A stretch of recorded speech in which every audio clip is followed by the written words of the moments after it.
तो पहले तो सबसे पहले मेंस आंसर राइटिंग में कुछ जनरल सी बातें हम लोग करेंगे।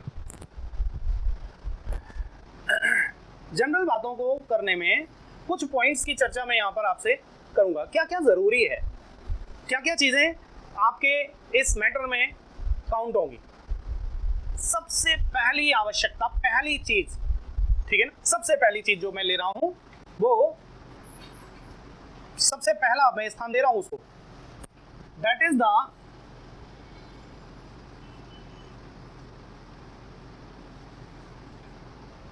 ड्राइंग। अब आप कहें ड्राइंग का मतलब क्या है? अरे मैं जो काम कर रहा हूं ये ड्राइंग तो ही कर रहा हूं, क्या कर रहा हूं मैं, ठीक है ना। जब कभी मैं इस बोर्ड पर कलरफुल और थोड़ा सुंदर लिख देता हूं तो आपको चीज ज्यादा समझ में आती है, और जब मैं खिचपिच कर देता हूं, गंदी राइटिंग में लिखता हूं, तब आपको चीज कितनी समझ में आती है? कम समझ में आती। तो आपको कोई चीज बेहतर कब समझ में आती? जब ड्राइंग अच्छी हो। पहला इंपैक्ट, कॉपी आपकी सामने जा रही है, एग्जामिनर आपको नहीं जानता, आपकी कॉपी सामने गई, एग्जामिनर ने आपको तुरंत पहचाना। पहला इंपैक्ट एग्जामिनर के सामने किस चीज का पड़ेगा? ड्राइंग का, ठीक है ना। आपने कॉपी कैसे लिखी है,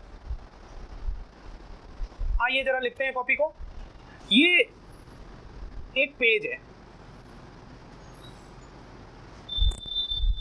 ये पेज है, A4 पेज है ये, हालांकि ये A4 नहीं लग रहा, ये तो A6 लग रहा है, लेकिन मान लो सपोज दैट A4 पेज है, राइट।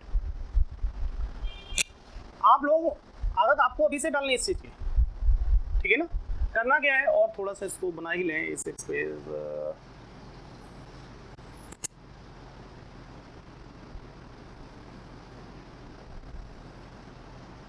अब थोड़ा ठीक है, ये पेज है मेरा।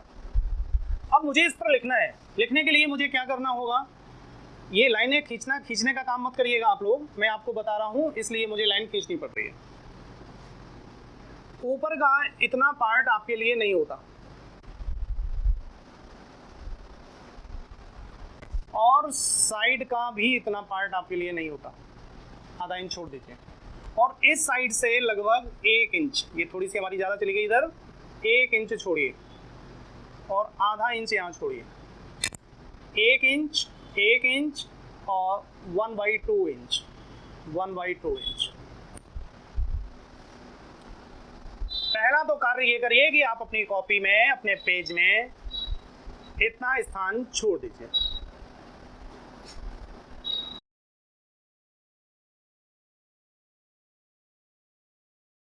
अब दूसरा काम आपको क्या करना है, आपकी जो भी कॉपी है, शब्द जब आप लिखें तो ये जरूर करें, कुछ लोग ऐसे हैं जो कि बहुत बड़ा लिखते हैं और कुछ लोग ऐसे हैं जो बहुत ही छोटा लिखते हैं। आपको क्या करना है? बैलेंस शब्द लिखने हैं, ना बड़े और ना छोटे। अगर आपने ऐसे ऐसे करके लिख दिया, बताइए एग्जामिनर कितना चश्मा लगाए तब पड़ेगा आपकी बात। समझ में आया तो ठीक है, नहीं तो नहीं पड़ेगा। किसी ने ऐसे करके लिख दिया, एग्जामिनर पागल हो जाएगा पेज पलटते पलटते। इन दोनों ही परिस्थितियों में एग्जामिनर आपको दंडित करेगा। अब आपको क्या करना है? आपको एक बैलेंस राइटिंग करनी है। बैलेंस राइटिंग का मतलब होता है, मोटा मोटा मैं अगर आपको बताऊं, एक पेज में एक लाइन में अधिकतम 8 से 10 शब्द,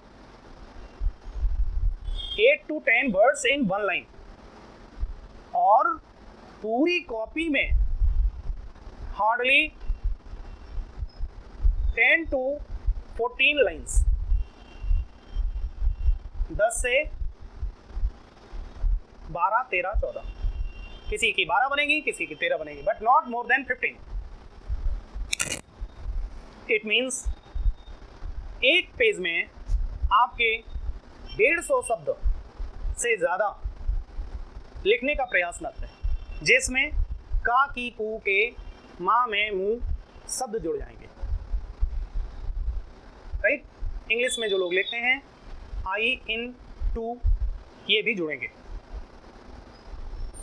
राइट। तो दूसरा तरीका यह है कि एक पेज में जो A4 का पेज है उसमें अधिकतम आप 150 शब्द लिखें। तीसरा पॉइंट मेरा यह है कि जो आप लिखें वो कैसे लिखें। आप लोग हेडिंग डालते हैं, ठीक है ना, कभी कोई हेडिंग आ गई, तो अगर कोई प्रसंग आप लिख रहे हैं तो हेडिंग आप डालते हैं, तो ये बड़ा अच्छा विषय है, हेडिंग डालिए, ठीक है ना, हेडिंग डालिए,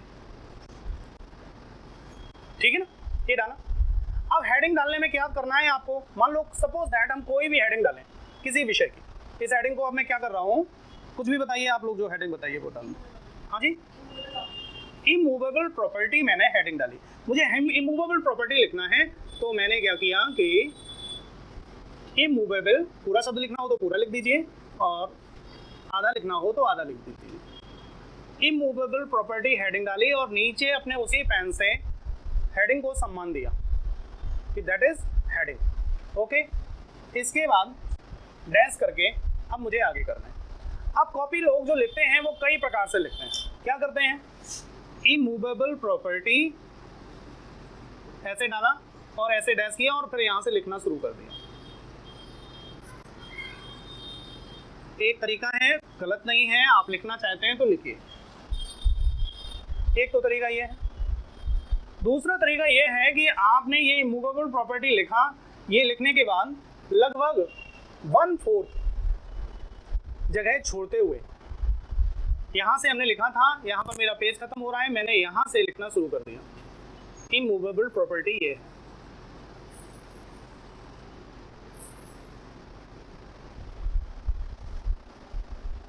अभी क्या हो रहा है कि हेडिंग आपकी दूर से दिख रही है, इसमें छुप रही थी, अंडरलाइन कर दिया तो थोड़ा सा दिखने लगी थी, लेकिन एक आपकी हेडिंग ये लिखी हुई है, एक राइटिंग ये है और एक आपने ये लिखा हुआ है। आपकी आंखों को जो अच्छा लगे वो निर्णय लीजिए,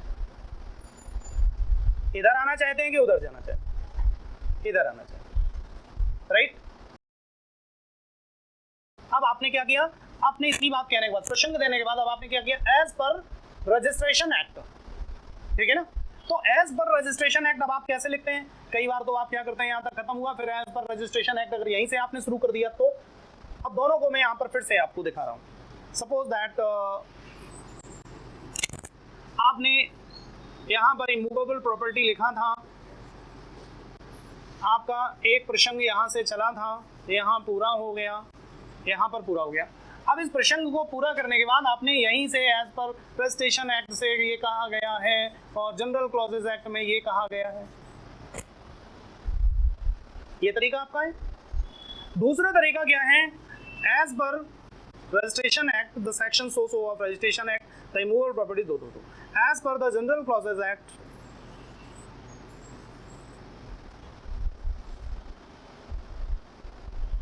अब ये 3 पैरा होगा, ट्रांसफर ऑफ प्रॉपर्टी एक्ट का पहला पैरा, रजिस्ट्रेशन एक्ट का दूसरा पैरा, जनरल क्लॉजेज एक्ट का तीसरा पैरा। ओके, अब इसमें एक चीज और आप देख रहे होंगे कि हमारा जो पैरा आपने एक ऐसे लिखा, एक ऐसे लिखा। अभी यहां पर आप समझिए, ये बेहतर है कि ये बेहतर है, आपकी आंखों को कौन सा अच्छा लगेगा, ठीक है ना। मेरी आंखों से मत देखना, ये मत सोचना कि मैं बता रहा हूं, आपकी आंखों को जो अच्छा लगे बस वो बताइए फ्रेंकली। हाँ जी, लेफ्ट साइड, यानी कि लेफ्ट साइड में ये आता है, इधर कि उधर, अच्छा ओके ओके राइट। अब मैं फिर से कुछ आपको बात बता रहा हूँ। अब क्या कह रहा हूँ, आपने पैरा चेंज किए, ठीक है ना, किए पैरा चेंज, लेकिन अब आप करते क्या हैं, आइए जरा देखिए पैरा कैसे चेंज होते हैं आप लोगों के। आपने कहा, सर ने कहा था पैरा चेंज करना, आप बिल्कुल डिक्टो सर के भक्त हैं, पैरा चेंज किए बिना मानेंगे नहीं। लेकिन आप क्या कर रहे हैं, बात खत्म नहीं हो रही, पैरा चेंज कर रहे हैं। It is the right way. एक बात में 3 बार पैरा चेंज करेंगे, पहली चीज। दूसरा, आइए कैसे पैरा चेंज हो रहे हैं। अब पैरा आपके चेंज कैसे होते हैं, देखिए आपने ये बात तो यहां से लिखनी शुरू की थी, दूसरा पैरा चेंज किया, तीसरा पैरा चेंज किया, चौथा पैरा चेंज किया,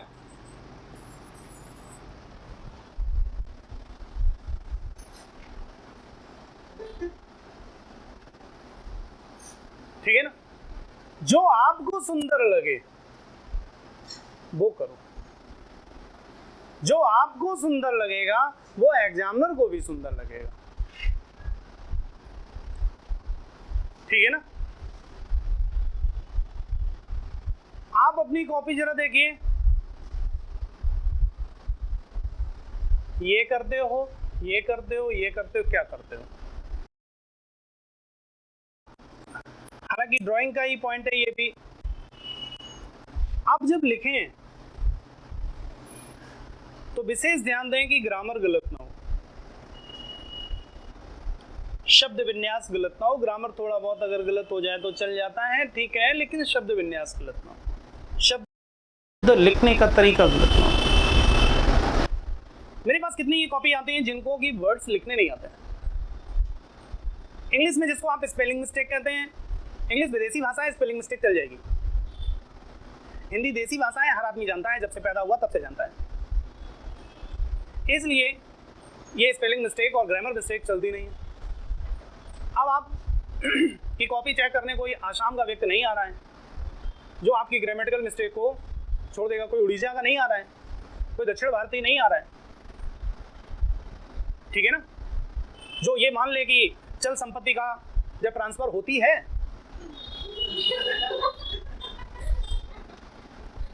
चल संपत्ति का ट्रांसफर होती है,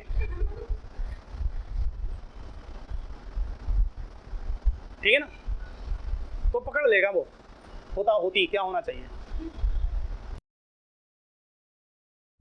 तो इन सब चीजों का ध्यान रखिए अगर आपको मार्क्स चाहिए, ये सिली मिस्टेक्स नहीं होनी चाहिए। ये सारा का सारा ड्राइंग का पार्ट है।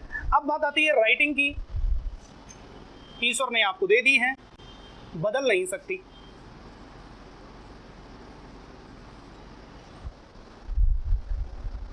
मोती जैसे कोई शब्द बनाता है, कोई नहीं बना पाता, ठीक है ना? किसी के शब्द मोती कहने के बाद किसी के शब्द मोती जैसे बनते हैं और किसी के केकड़े जैसे बनते हैं। अब क्या करोगे? अब ये केकड़ा मोती तो नहीं बन सकता। बात जो आपके केकड़े जैसे शब्द है उससे भी चलेगी, बहुत असर नहीं पड़ेगा, थोड़ा बहुत माइन्यूटली असर तो पड़ेगा। यानी कि आप जो 70% के दायरे में आ सकते हैं वो हो सकता है आप 65 to 68% के दायरे में रहे, इतना असर पड़ेगा। तो जिसके पास राइटिंग स्किल अच्छा है उसको थोड़ा सा ग्रेस मिलना है, ठीक है ना? तो एटलीस्ट जिसका राइटिंग स्किल अच्छा नहीं है वो, हमने जो आपको बात बताई थी, 2 शब्दों के बीच में स्थान पर्याप्त रहे, लाइन सीधी लिखें, ऐसी लाइन ना लिखें पता चला यहाँ से लिखना शुरू करें और यहाँ तक लाइन चली जाए, दूसरी लाइन यहाँ से लिखें और यहाँ तक चली जाए, तीसरी लाइन फिर यहाँ के लिए मोहताज हो जाए सीधी चलने के लिए।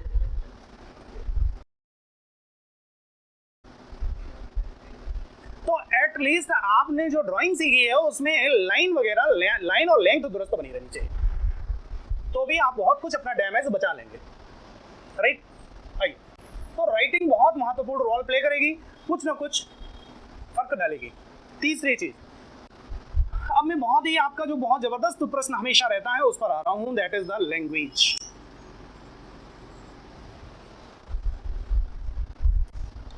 तीसरा हमारा विषय लैंग्वेज का है। लैंग्वेज, चूंकि लॉ सब्जेक्ट में हम लोग आते हैं, अंग्रेजों ने लॉ तैयार किया था तो पैदाइशी ये अंग्रेज हैं, लॉ जो है वो पैदाइशी अंग्रेज हैं। अगर आपकी लैंग्वेज इंग्लिश है तो ये अच्छा है,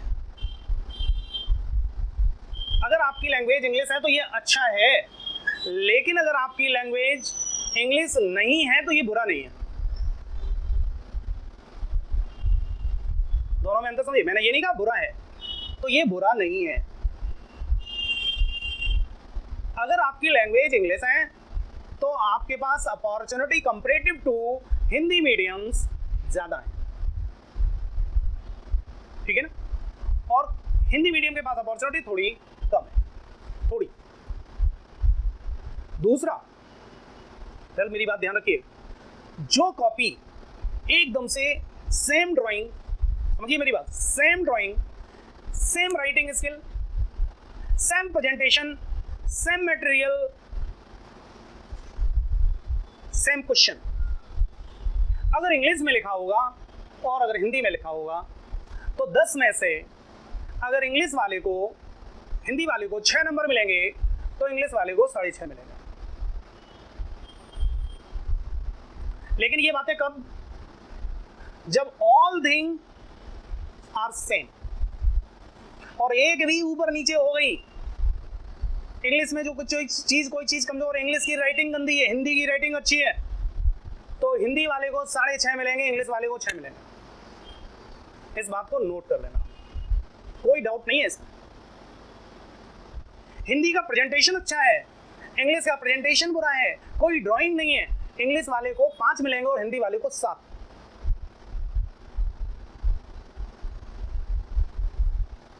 ठीक है ना? सब कुछ एक समान होगा तो इंग्लिश वाले को आधा नंबर उसे ज्यादा मिल सकता है, 1 नंबर ज्यादा मिल सकता है। कभी एग्जामिनर आधा ज्यादा दे देता है, कभी उसके हाथ से 1 फिसल जाता है और कभी 1 काट लेता है, पूरा कंप्लीट करते करते सब बैलेंस कर देता है। राइट? तो इसलिए जिसका हिंदी और इंग्लिश का कोई डिस्प्यूट कभी भी रहता है, वो डिस्प्यूट रखने का बिल्कुल आप मस्तिष्क में ऐसा कोई डिस्प्यूट न रखें, कोई भी विवाद न रखें। बात करेंगे हम चौथे पॉइंट की, that is the answer writing. ठीक है ना? ध्यान आपको रखना है कि जो आपकी आंसर राइटिंग हो वो अकॉर्डिंग टू क्वेश्चन होनी चाहिए।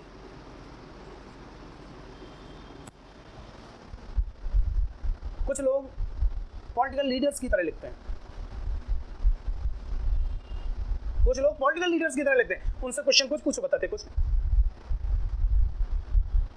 वो क्वेश्चन का आंसर कभी देंगे नहीं, आधे घंटे आप डिबेट करो कभी नहीं देंगे, गारंटी। वो इधर उधर आपको भटकाएंगे, क्वेश्चन पूछोगे तो दूसरा क्वेश्चन पूछ लेंगे आपसे। आपको क्या करना है? आपको ये काम नहीं करना, आपको क्वेश्चन का आंसर देना है। तो क्वेश्चन पढ़िए और जैसे जैसे क्वेश्चन घूम रहा है वैसे वैसे आप भी घूमें। जो पूछ रहा है वो बताइए, शेष बताने की जरूरत नहीं है। अब जो कुछ भी आप कह रहे हैं, देखिए आप ध्यान रखिए कि लॉ के फील्ड में या किसी भी फील्ड में ये हर जगह लागू होता है। आप ना तो फिलोसफर हैं, ना ही आप विधिवेत्ता हैं, ना ही सुप्रीम कोर्ट हाई कोर्ट है। ओके? आपको क्या करना है? आपकी जो कॉपी होती है उसमें ऐसा लगता है जैसे लॉ फ्रेम किया जा रहा है आपके द्वारा। आप लॉ फ्रेम नहीं करेंगे, आप जो बात बोलेंगे, आपने जो भी बात बोली उसके सपोर्ट में लीगल प्रोविजन और केस लॉ देना है आपको। हम जो बोल रहे हैं वो यहां से बोल रहे हैं as per section 7 of Indian evidence act, as per section 7 of transfer of property act 1882। अब आप बोलिए, लेकिन आप जो क्वेश्चन लिखते हो उसमें सेक्शन कहां है ढूंढते रह जाओगे। केस लॉ कोई अगर है तो कहां है ढूंढते रहो। हमने लिखा आंसर, ऐसे ऐसे मामले में ये परिस्थितियां थी, इसमें ऐसा हुआ, फिर वो वहां पर गया, वहां से लौट कर आया तो उसने ऐसा देखा तो इसलिए ऐसा हो गया, बात खत्म। कहां से कह दिया ऐसा हो गया, कौन सा प्रोविजन, कौन सा एक्ट, कौन सी धारा, वो मुझे क्या पता? ये पता नहीं है मुझे कौन सा एक्ट कौन सी धारा। एक्ट और धारा बताना मेरा काम नहीं है, मेरा काम तो आंसर देना है, मैंने दे दिया। राइट? तो आप जो कुछ भी लिखेंगे उसके पीछे क्या करेंगे आप? एक्ट, सेक्शन और केस लॉ, इफ एनी है अगर उस विषय पर तो उससे अपनी बात को सपोर्ट जरूर कराइए। कोई भी स्टेटमेंट आप नहीं लिखेंगे, अपनी तरफ से नहीं लिखेंगे। ठीक है ना? नेक्स्ट, और क्या आपको क्वेश्चन में आंसर में ध्यान रखना है? इफ एनी प्रिंसिपल और purpose of the law of, जो कुछ भी आप बात कर रहे हैं उसका अगर कोई पर्पस है तो पर्पस जरूर बताइए, और अगर उसके पीछे कोई प्रिंसिपल है जिस पर वो बेस्ड है वो जरूर बताइए, अगर आपको आता है तो। Principle behind law, purpose of law, अगर आपको पता है तो जरूर बताइए। कई बार क्वेश्चन हम आपके साथ डिस्कस करते हैं तो हम आपको पर्पस भी आपको लिखवाते हैं, प्रिंसिपल भी लिखवाते हैं, लेकिन मेरा दुर्भाग्य कि जब आप आंसर लिखते हैं तो वो मुझे लिखा नहीं मिलता है। ठीक है ना। तो इनको आप डालने का जरूर प्रयास करें। ठीक, इतने कार्य अगर आप करें तो इससे आपका क्वेश्चन बेहतर हो सकता है। आप जो बिलो 4 हैं, आप 7 मार्क्स तक पहुंच सकते हैं। राइट, ये तो एक जनरल तरीका हुआ। अब आपके सामने दो प्रकार के प्रश्न आपसे बेसिकली पूछे जाते हैं। एक प्रश्न थियरी बेस और एक प्रश्न प्रॉब्लम बेस। ठीक है ना। दो प्रकार के प्रश्न होंगे, एक थियरी पर आधारित और एक प्रॉब्लम पर आधारित। इन दोनों ही प्रश्नों के आंसर देने के तरीके अलग अलग हैं।